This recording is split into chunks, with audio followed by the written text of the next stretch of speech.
అందరికీ ప్రైజ్ దిలాడండి. మీరెప్పుడైనా ఇలా అనుకున్నారా? నేను బలహీనుణ్ణి, నాకు సామర్థ్యం లేదు, నేను ఏ పనికి పనికిరాని వాడిని లేదా పనికిరాని దాన్ని, మనుషులకి నేను బరువైపోయాను, లేకపోతే మనుషులకే నేను పనికిరాని వాడిని, దేవునికి ఎలా పనికొస్తాను అని మీరు ఎప్పుడైనా అనుకున్నారా? అయితే ఈ వీడియో మీకోసమేనండి. ఈరోజు గొప్ప శుభవర్తమానం మీ దగ్గరికి తీసుకొస్తున్నాను. అదేంటి అంటే గనక చూడండి, బైబిల్ చెప్తుంది మరి 2 కొరింథీయులకు 12వ అధ్యాయం 9వ వచనంలో, నా కృప నీకు చాలును, బలహీనతలో నా శక్తి పరిపూర్ణమగును అని.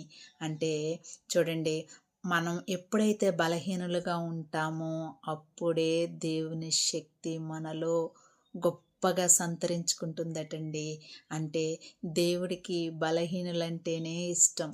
బలహీనులు మరి వినయంగా తమంతట తాము తగ్గించుకొని ఎప్పుడైతే దేవునికి అప్పగించుకుంటారో వాళ్ళని దేవుడు పరిపూర్ణతమైనటువంటి సామర్థ్యం కలిగినటువంటి వారిగా తయారు చేస్తాడు. ఎన్నో ఉదాహరణలు ఉన్నాయి బైబిల్లో. దేవుడికి శరీర దారుఢ్యం ఉన్నవాళ్ళో లేకపోతే గొప్ప లోకజ్ఞానం ఉన్నవాళ్ళో అవసరం లేదండి.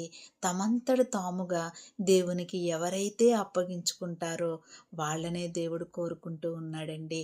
అంటే మరి నీవు దేవునికి అందుబాటులో ఉండాలి. దేవుడు పని కోసం చూస్తున్నప్పుడు అందుబాటులో ఎవరైతే ఉంటారో వారినే దేవుడు వాడుకుంటాడు.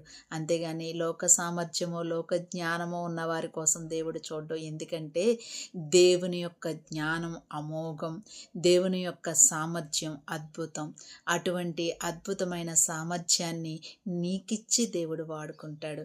కాబట్టి ఈరోజు నువ్వు ఒకవేళ గనక చింతలో ఉన్నావేమో, దిగులుతో ఉన్నావేమో, కానీ ఈ యొక్క శుభవార్త నీకు తెలియచేస్తూ ఉన్నాను. దేవుడు నిన్నెంతగానో ప్రేమిస్తూ ఉన్నాడు.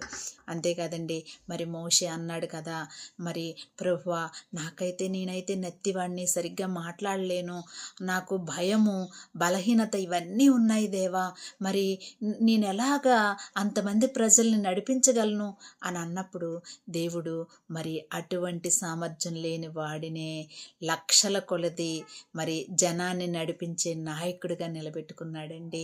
మరి అటువంటిది నేను నిలబెట్టుకోడా? మరి ఇది ఆలోచించండి. ఈ యొక్క మాటలు మీకు ఆశీర్వాదకరంగా ఉంటే ఒక లైక్ చేయండి, షేర్ చేయండి. ఈ మాటలు అనేక మందికి ఆదరణ కలిగించేలాగా, అనేక మంది ముందుకు వెళ్ళేలాగా మీరు దీన్ని లైక్ చేయండి. Thank you so much.